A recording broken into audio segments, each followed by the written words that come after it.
He lived in a grand villa, ate rich meals, and listened to music. While just outside, people were being murdered like animals. Amon Göth wasn't just another Nazi. He was one of the most brutal, the Commandant of Plaszów concentration camp, known for killing prisoners at random, even from his balcony. But his end didn't come with power or pride. His final hours were brutal and came with fear, isolation, and justice.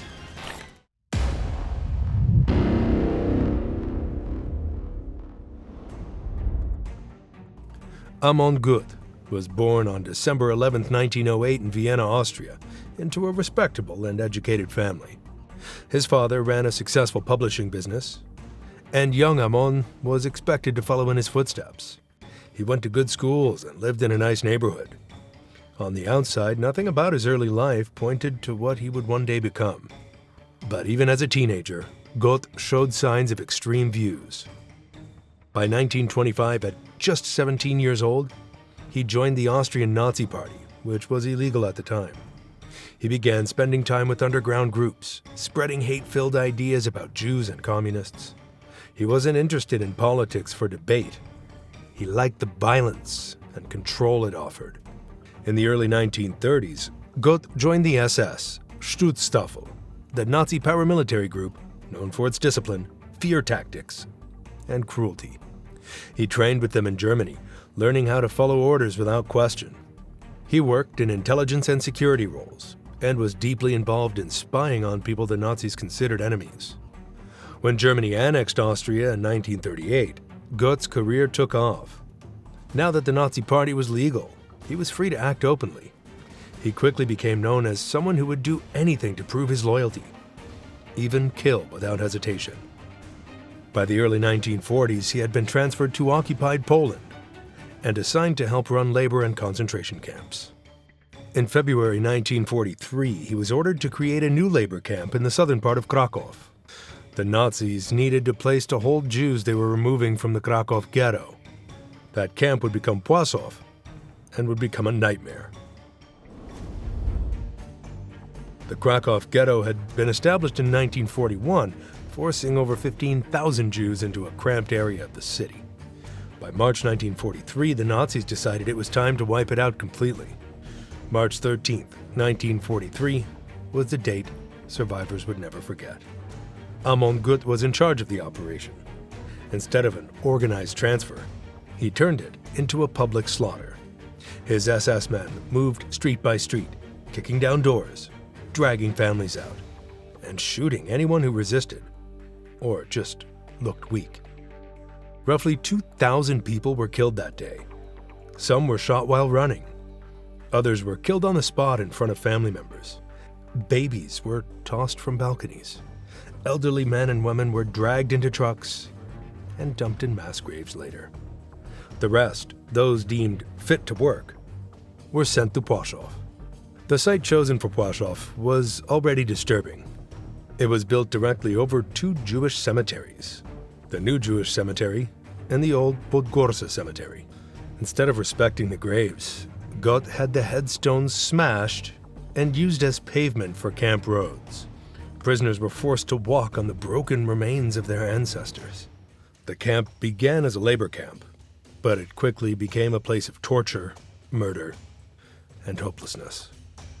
By late 1943, Plaszów held around 25,000 to 30,000 people at the time, mainly Jews from Krakow and nearby towns, but also Romani families, Polish political prisoners, and others.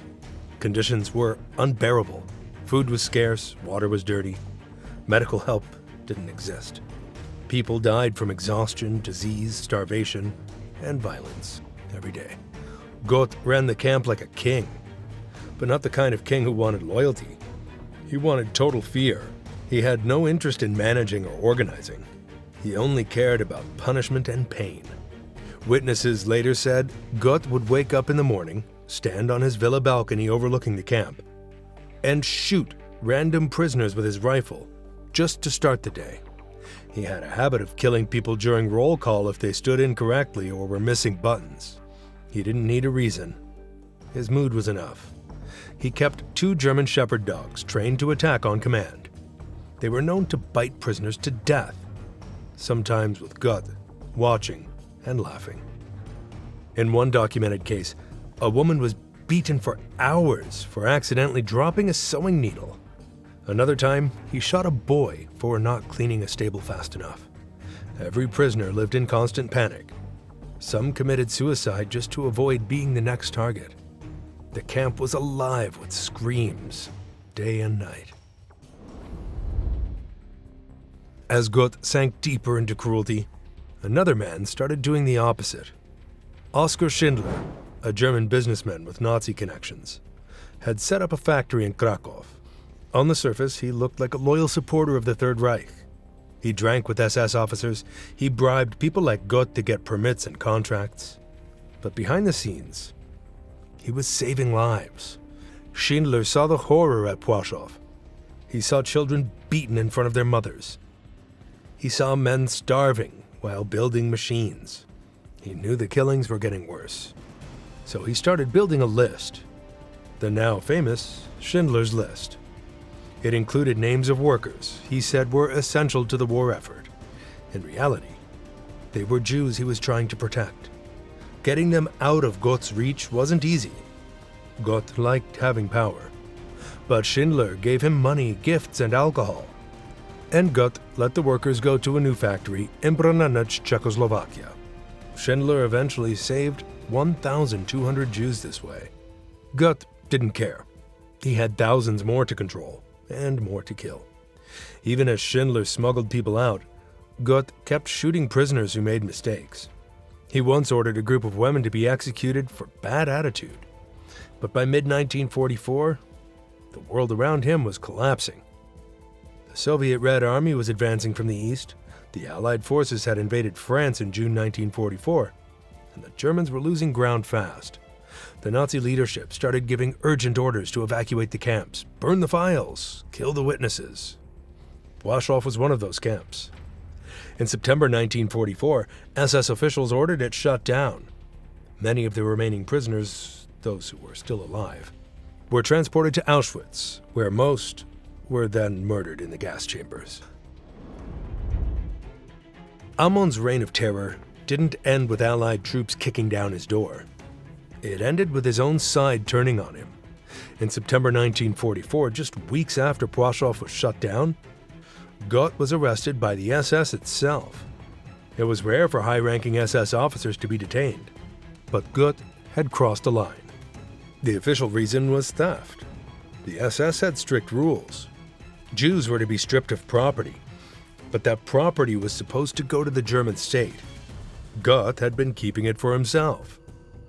Investigators found that he had hoarded gold, jewelry, furniture, fine clothes, and even art stolen from prisoners. His villa at Plaszów was filled with valuables that had once belonged to Jewish families. He had taken everything from silver cutlery to Persian rugs. But that wasn't all.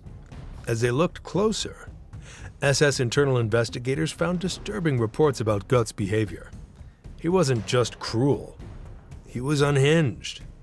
Some SS officials described him as mentally unstable and dangerous even to his own men. There were reports of erratic mood swings, random shootings, and violent outbursts that couldn't even be justified under Nazi logic. He was sent to a military mental hospital in Bad Tölz, Germany, where doctors diagnosed him with psychosis and signs of a personality disorder. He was placed under medical supervision, cut off from the SS chain of command. While the world was burning, Göth was sitting in a locked hospital room, not for war crimes, but because even the Nazis thought he had lost control. And he stayed there, quietly, as the war came to an end. Just 5 days later, on May 13, 1945, U.S. forces entered Bad Tölz, where Göth was still being held. At first, he was just one of many SS officers found in the area. He didn't look like a man who once ran a death camp. He was overweight, disheveled, and depressed. But once he was questioned, the truth came out fast. Polish authorities had already been compiling lists of wanted war criminals. Amon Göth's name was near the top. Survivors of Plaszów had given detailed statements describing his crimes. His face was known. His actions were documented. After verifying his identity, the Americans handed Göth over to Polish officials, who immediately placed him under arrest. By July 1946, he was back in Krakow, but this time as a prisoner, held in Montelupik prison, a place once used by the Gestapo to torture resistance fighters. Ironically, now it held one of the Gestapo's own. On August 27, 1946, his trial began. It was held in Krakow's Supreme National Tribunal, the court responsible for trying the worst Nazi war criminals captured in Poland. The courtroom was packed. Survivors, journalists, and officials came to watch the trial of a man who had caused so much pain with such casual cruelty. The charges were severe, including mass murder of civilians, torture of prisoners, ordering and carrying out executions without trial, allowing dogs to kill inmates, and crimes against humanity. There were 31 specific charges, each backed by eyewitnesses, Nazi records, and photos taken during camp operations. Survivors of Plaszów testified in detail. Some described watching Göth shoot people in the head for walking too slowly. Others talked about his dogs ripping bodies apart. One woman recounted seeing Göth beat a prisoner so badly with an iron bar that he died on the spot. Testimony after testimony painted the same picture of a man who enjoyed killing. Göth showed little emotion during the trial. He sometimes smirked, sometimes stared ahead blankly. But he never apologized. He never admitted guilt. He claimed he was just following the rules of war. But the court had documents, witnesses, photos, and even Nazi paperwork with Göth's own signature on execution orders. There was no way out. On September 5th, 1946, after just 9 days of trial, the verdict came. Guilty on all counts. The judges didn't hesitate. The sentence was death by hanging. He was told he had exactly 7 days left to live. It was over. The man who had caused so much suffering, the man who had smiled while pulling the trigger, was finally going to face judgment. For the first time, he wasn't in control. There would be no guards to protect him, no dogs to bark for him, no villa, no rifle, no power. Only a cell, a rope, and the countdown to his final hour. By the time the sun rose on September 12th, 1946, Amon Göth knew he had exactly 1 day to live. No more courtrooms, no more appeals, just the ticking of the clock and the cold breath of death waiting outside his door. His prison cell was small and bare. There were no curtains, no furniture, no personal items, just a rough metal-framed bed, a thin straw-filled mattress, a gray wool blanket, and a single toilet bucket in the corner. The air inside was damp. Mold clung to the corners of the stone walls. The ceiling leaked when it rained. The same cell block where the Nazis had once tortured Polish prisoners now held a Nazi himself. Göth barely moved. He hadn't eaten since the day before. His last meal, a bowl of potato soup and a piece of stale bread, had gone untouched. Guards said he spent most of the night pacing, mumbling under his breath. Sometimes he sat with his head in his hands. Sometimes he stood completely still, just staring at the wall. He looked nothing like the man who had once commanded Plaszów.